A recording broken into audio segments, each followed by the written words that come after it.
Hello, my name is Rustam Abahanov, and today we will present our presentation. Our theme is decision making for managers. So my team members are Aga Gusein Kazimov, Ali Almamadov, Fagan Hashimov, and Ali Gafarov. So let's go. What is decision making? This is the process of deciding about something important, especially in a group of people or in an organization.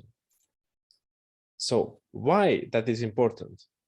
To utilize the resources effectively, to enhance the reputation of you and your organization, and this helps to create new innovations. So who is the logistics manager? Logisticians focus on inventory management, purchasing, transportation, warehousing, consultation, and the organization and mapping of these processes. So let's discuss logistics manager types. There are four main types of logistics management, each emphasizing a different aspect on the supply process: supply, distribution, production, and reverse handling. So this is logistics manager, Kamran Dadashadeh. This is the person from who we got interview. And this is my cousin. Yeah, he's my brother. So let's go. He will introduce himself in the next slide. So here. Hello. Could you please give information about yourself? I'm Zadar Kamran. I'm 41 years old. At the moment, I work as procurement and logistics manager in a quality company, and I've been working in this position for more than 4 years. Generally, I have 6 years of managerial experience. Before that, I worked in oilfield services as a project manager. Yeah, super. Explain why decision making is an important component of good management. Good management and decision making is ultimately aimed at improving the performance of the company.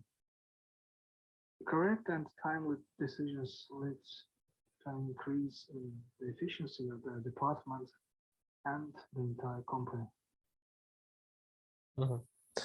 That was the first question. So let's see, let's analyze the answers to it. So good decision based on the decision-making skills can lead to good results and improved performance. So not all good options are same. Decisions that deliver an improvement over constancy should be chosen. And among the decisions, the management should choose a decision which is one that is made deliberately and truthfully, which considers and includes all relevant factors. So let's move to the second question. Summarize the steps used in managerial decision making. Usually I have 4 steps for decision making.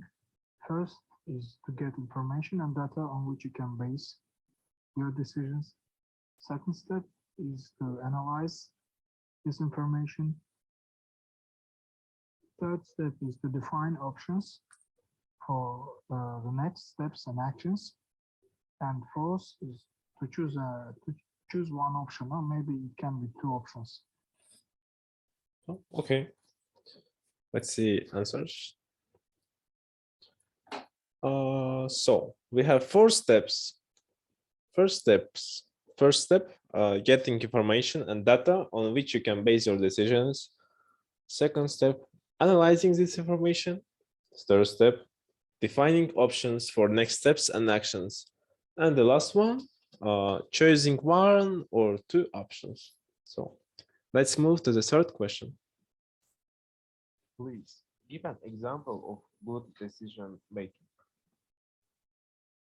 As I told you, I worked in oilfield services in Kazakhstan, and our company performed non-destructive testing of oil equipment pipes, and etc. So, what was a good decision? Our management decided to implement a radiography testing, which was expensive in comparison with other methods, but it was unique in Kazakhstan region, so it allowed our firm to win a lot of tenders and projects. So that's all. This was a good decision in his company. So that's all. So let's move to the fourth question. Skipping this. And do you find you make better decisions alone or with a group? Of course, the best decisions are made in a group.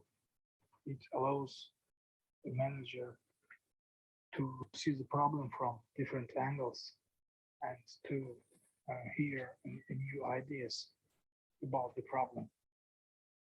And taking it into account opinion of experts and more experienced specialists. But sometimes there are situations with a limited time, and then the manager has to take this responsibility to make decision alone. So that's it. So best decisions are made in a group, and it allows the manager to see the problem from different angles and to hear new ideas about the problems. And it is possible that the group can generate a greater number of alternatives that are of higher quality than the individual. So better working in group, not alone. And some decisions require instant or fast actions. That's why a manager needs good decision-making skills because the last decision and the responsibility belong to the manager. So let's move to the last question. Why do managers make bad decisions? Please explain. When we come to a good decision making, there are some rules that manager has to follow. So a good decision must be based on timely and complete and also reliable information and data. Also, when making decision, it is very important to take into account the opinion of the specialists who have sufficient experience. So usually bad decisions happens when manager ignore these rules. So that's it. So when making a decision, responsible person should take many aspects of the matter into the consideration. And decision should be based on complete data and information instead of half and incomplete. Of course, you have to finish something, and then you have to discuss it not on the half of this work. Yeah. And opinion and suggestions of the third parties should taken into consideration. So of course we have to take the view from other people to see how they see to this situation. That's all for today. Thank you for attention and goodbye.